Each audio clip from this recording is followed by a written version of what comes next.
Pour lancer le grand thème sur l'arbitrage, je suis obligé de passer par vous. Et oui, car c'est Pierre Lesmelou qui a réagi à son tour chez nos confrères de Prime Video. Pierre Lesmelou qui a d'ailleurs été exclu à la 86e minute. Je ne vais pas encore parler des arbitres, mais celui-là était vraiment particulier. Mon carton rouge est lunaire. C'est vraiment un match frustrant. On peut s'en prendre qu'à nous-mêmes. Il ne faut pas tout mettre sur l'arbitre. C'est aussi de notre faute. Bon, il a raison, il décharge un peu l'arbitre, mais nous, on va le faire ici dans l'équipe du soir. Peut-être tout mettre sur l'arbitre. Doit-on encore blâmer l'arbitrage ce soir? Si vous pensez que ce soir, on doit blâmer l'arbitrage, vous votez pour la paire Aubragnac-Pia Clémence. Et si vous êtes opposé à cette idée, c'est pour Nabil Djellit. Pas gênant que je mette un peu de vernis littéraire dans l'émission. Non, absolument pas. Non, mais ça, vous avez le droit, Nabil. Vous l'avez fait brillamment, d'ailleurs. On va pas tirer les gens vers le haut non plus. Non, non. Vous me le dites, hein. Non, mais il n'y a pas de souci. Il n'y a pas de souci, Nabil. Vous êtes ici chez vous. Pour voter sur ce super duel, vous vous rendez bien évidemment sur l'équipe Connect. L'arbitrage tant attendu du président Raymond Domenech. Ah, c'est clair, si on est lyonnais, l'arbitrage n'était pas fait. Et comme vous êtes lyonnais. Mais je veux dire, si on regarde les faits, il y a quand même 2-3 situations. Et je dirais presque, il y a la première, le penalty, c'est vrai qu'on ne comprend plus rien. Je veux dire, sur la main. On parle de la main d'O'Brien. Sur la main de Brian, le bras il est ouvert, le ballon il va en direction du but. Oui. Il y a une distance suffisante pour qu'il ait le temps de. Voilà.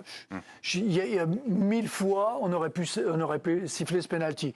Et puis moi, il y en a une deuxième où je dis, sur le coup franc qui amène le but, le coude de Matic. Il se tourne, il a le coude comme ça, il se met comme ça, il s'est retourné, et là, il siffle faute. Je veux dire, ça, c'est ahurissant. Il y a pas, en plus, il n'y a pas faute. Il est 2 mètres derrière, il est dans l'axe. Voilà, après, dans le jeu, des fautes, mais quelque part, il a laissé jouer un peu. Je trouve que c'était bien parce que le match. Il n'a pas été aidé par les acteurs. Il n'a pas été aidé par les acteurs. Non, parce que avec un taux de nervosité. Mais c'est lui qui amène ce taux de nervosité, en fait. Pas sûr. Il ne gère pas son match. Il gère pas son match. Moi, je trouve qu'il gère assez bien. Je pense que le fait que les décisions, en fait, tournent en la défaveur d'un club plutôt qu'un autre. Donc vous imaginez qu'à un moment donné, les Brestois, quand ils rentrent et qu'ils voient que la main n'est pas sifflée, que Lesmelou se fait expulser. Non, mais ça, c'est après, c'est à la fin. Oui, mais ça crée de la tension. Ça crée déjà à la mi-temps. À la mi-temps, ils sont hyper tendus déjà. Oui, mais il y avait pas. Ils étaient tendus. Lesmelou, on en parlait. Il a commencé à s'allumer avec Matic. Ouais. Tout au début du match. Oui. Ils n'ont pas arrêté. Et moi, il a dit il va bien finir son match. Je dis avec Lesmelou, il faut le chauffer, il va se faire virer. Et franchement, c'est clair. Tant qu'il n'y a pas. Je suis lyonnais, j'y vais direct, je vais le chauffer. Vraiment. Oui. Tant qu'il n'y a pas de coup, je veux dire, de coup de poing, de coup de coude. Relever un mec, est-ce que ça mérite de prendre un deuxième carton jaune? Il l'a attrapé, il a soulevé du Au rugby, les mecs, ils se chicanent un peu de temps en temps. Les arbitres laissent jouer, il n'y a pas mort d'homme. Tu te laisses terminer le match à 11 contre 11. Il n'y avait pas sur une action comme ça, il n'y a pas de coup de poing, il n'y a pas de coup de coude. C'est pas gravissime de relever un type, en fait. Je pense que l'arbitre est humain. Je ne cherche pas à dédouaner. Je ne dis pas que je suis d'accord avec cette décision-là. Mais je pense qu'il a été globalement exaspéré par une culture de la contestation des Brestois. Et en particulier de Lesmelou. Pendant tout le match. Et à mon avis, Lesmelou, il a payé en partie ça. Et d'ailleurs, je trouve que sa déclaration, elle est bien. C'est celle qu'on a. Sur l'arbitre. Pas tout mettre sur l'arbitre. Voilà, tu vois, là, il est un peu revenu. Il est revenu sur terre. Non, mais il modère un peu le truc intelligemment. Parce que comme il va passer à la commission. Il tempère avant. Il vaut mieux tempérer. Il a raison. Pia, je vous ai vu, lorsque Ludo évoquait le fait de soulever un adversaire comme ça, je vous ai vu dire non, on n'a pas le droit. Là, je suis désolée, sur l'image, là, vraiment, pour moi, il lui manque de respect. Parce qu'il le lève violemment, il le soulève de terre, parce que l'autre, il reste regroupé sur lui-même, donc il le soulève de terre et il le lâche.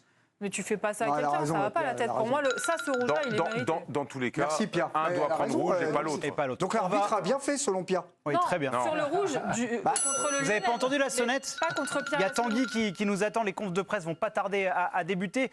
Tanguy, un mot sur l'arbitrage, parce que je suppose que c'est l'autre star de la soirée au Groupama Stadium. Mais non. Oui, effectivement, Mathieu Vernis qui a une soirée un petit peu difficile. Ça a été compliqué assez vite dans cette partie avec cette faute de main que vous évoquiez. Ce pénalty non sifflé contre les Lyonnais. C'est vrai que ça nous a un peu tous surpris en tribune de presse. Derrière, effectivement, cette main aussi sifflée contre les Lyonnais assez bizarrement. Et je ne sais plus qui le disait en plateau, mais effectivement, il y a eu beaucoup de tension pendant toute la partie. Je l'ai noté, dès la demi-heure de jeu, ça s'agrippait entre les joueurs. Donc, il n'a pas été aidé de ce côté-là, Mathieu Vernis. On le rappelle, c'est un jeune arbitre, 30 ans. Puis l'ambiance également au Groupama Stadium, hein, ça pèse quand même, hein, il ne faut pas l'oublier. Il y avait plus de 54 000 personnes ce soir. C'est pas simple pour ces arbitres-là. Après, on n'oublie pas effectivement qu'il y avait ces 2 erreurs notoires ce soir sur les 2 mains. Romain, je crois que Pierre Lesmelou a évoqué la sonorisation des arbitres. Tout à fait, il y est favorable, le milieu de terrain brestois. Il faut vraiment mettre les micros sur les arbitres. C'est un changement qui changerait tout. Pour tout le monde, le football serait encore plus beau. Il serait un avantage, c'est qu'on entendrait ce que disent les joueurs. Oui. Non, mais ça serait bien. C'est toujours l'argument, Raymond. Mais moi, oui, ils se tairaient comme ça. Ils arrêteraient de protester, ils arrêteraient de venir courir après l'arbitre pour parler. Il n'y a pas à parler. C'est un argument pour les laisser tranquilles prendre leurs décisions. Surtout qu'en début de saison, il avait été précisé, ou même peut-être la saison dernière, en fin de saison dernière, qu'il y avait puisque c'était déjà un peu tendu, que seuls les capitaines devaient venir discuter avec les... Ça marche bien, on le voit visiblement très bien, et que tout joueur qui n'était pas capitaine viendrait, serait averti. Or, pareil, ça c'est un souci toujours un peu de cohérence, cette règle qui partait plutôt d'un bon sentiment, c'est-à-dire calmer tout le monde et laisser les arbitres un peu en paix, à la rigueur, à dialoguer, mais avec celui qui représente l'équipe, c'est pas appliqué, puisque là, vu le nombre de contestations, il aurait dû y avoir beaucoup plus de cartons ou d'avertissements distribués. Je crois que Lesmelou, il prend son carton jaune pour ça. Après, les Brestois, ils sont habitués. Nabil, pour conclure, moi, ce que je pense, honnêtement, ce que j'en parlais à Arnaud discrètement, ce qu'on se dit pendant l'émission. Oui, pendant que Tanguy parlait. Non. Pendant que Tanguy parlait. Pendant que Tanguy parlait. Allez, un jaune pour chacun. C'est une honte de faire ça. On respecte l'envoyé spécial. Non, mais j'écoutais Tanguy, j'étais très intéressé. Merci, Pierre. Non, mais oui, enfin un argument. Je vois où tu veux en venir en disant que les Brestois sont véhéments depuis qu'ils jouent les premiers rôles. Il y a un peu de ça. Vous êtes en prison, Nabil, pour le coup, désolé. Mais comme tous les clubs, tous les clubs qui jouent les hautes sphères du championnat, oui, ils sont en train de changer peut-être de façon. N'oublions pas que les 3-4 matchs qu'ils ont perdus en première partie de championnat au début, ils se sont fait aussi voler pas mal de fois. Donc ça commence à cumuler quand même. Et alors, il y a cet argument et l'autre argument de Nabil qui était... Vous êtes au parloir. Qui était excellent. Très bon. Maître, je prends aussi. Il disait que probablement le fait qu'il joue à 20h45 en prime, si je peux parler ainsi sans faire de jeu de mots avec le diffuseur. Comme ça, vous leur avez fait une belle pub, voilà, mais c'est pas grave, on les aime bien. Il faut, il faut profiter qu'ils aient encore les droits, au moins quelques semaines.